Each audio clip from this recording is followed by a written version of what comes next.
Okay. So, meron po akong i-share sa inyo ngayon regarding sa pagpalit namin ng original. Ang original po ng China trucks mostly is 12R20 ang size ng gulong. So, makikita nyo yung nasa harap, 12R20 po yun. 10R 22.5 saka 12R20 yung nasa likod.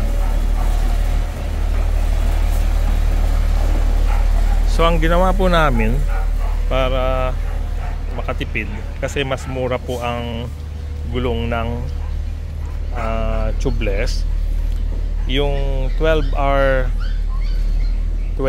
na original niya pinalitan namin ng 1300 22.5.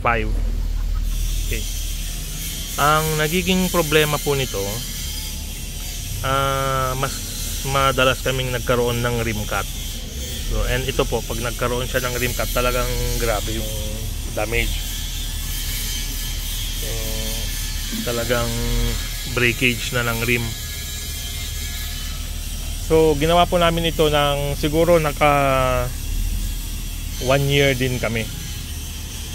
And ang gagawin po namin ngayon is ibinalik na rin namin sa 12R20. So, parang ang na-realize po namin dito, though makakatipid ka sa gulong, itong rim naman ang madalas masira. Kasi siguro talagang ang 1300 22.5 hindi nakadesign sa weight capacity ng truck. Though ang isang reason po kung bakit namin din pinalitan sa 1300 22.5, maliban sa mas mura yung gulong, ang tubeless po is mas matibay siya during summer. So less tendency sa tire explosion. Kaya lang kung titignan naman natin yung tire explosion issue, ikukumpara ko naman sa trailer, yun naman ang laging kalaban ng trailer, yung tire explosion. So hindi ko alam kung yung information na based sa experience ng ibang mga kasamahan natin na kaya tubeless ang ginagamit is mas higher ang tolerance niya sa heat. Hindi ko po alam kung totoo or talagang sa trailer, kasi iba naman ang kargahan niya, mas mabibigat and mas long distance yung travels nila. So pag hindi mo na ipahinga ng mabuti yung trailer, mga gulong niya, talagang may tendency na sumabog. So going back to dump truck, ganun din. So nire-recommend pa rin namin sa mga drivers na ipahinga yung gulong from time to time, lalo during peak of summer, kasi talagang sobrang init po rito sa Isabela pag peak of summer. Ngayon umaabot na kami sa almost 40 degrees Celsius. So, ngayon kasalukuyan pa rin po namin pinag-aaralan yung mga best maintenance practices kung paano natin maalagaan yung gulong. Pero ang isang malaking factor para mas maingatan siya is kapag loaded yung mga truck, either dump truck or trailer, maglagay tayo ng interval talaga na parang rest time ng mga gulong.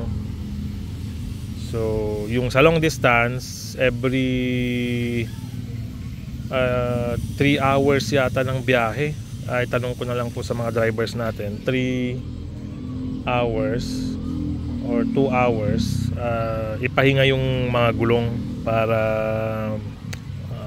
bumaba yung temperature and ma-minimize yung tire explosion. So going back naman dito sa dump truck natin, sa mga nagbabalak po na magpalit ng 1300 22.5 galing sa 12R20, which is normally yung mga China dump trucks, para sa akin po ito yung experience namin.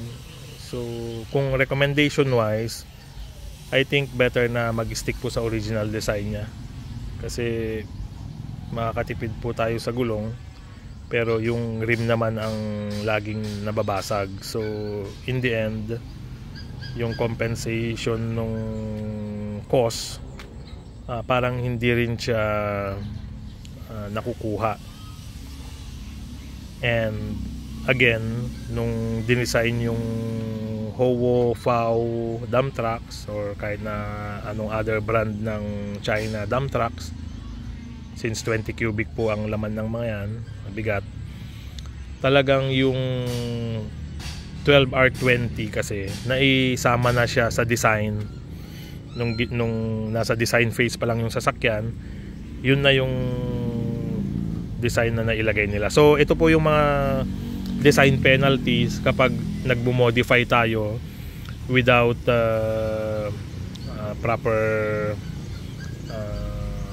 engineering calculations, or umaasa lang kasi ang normally pag nagmo-modify na kasi tayo, umaasa na lang tayo sa mga experiences ng iba, mga recommendations, and then mapapatunayan na lang natin pag tayo na yung gumagamit.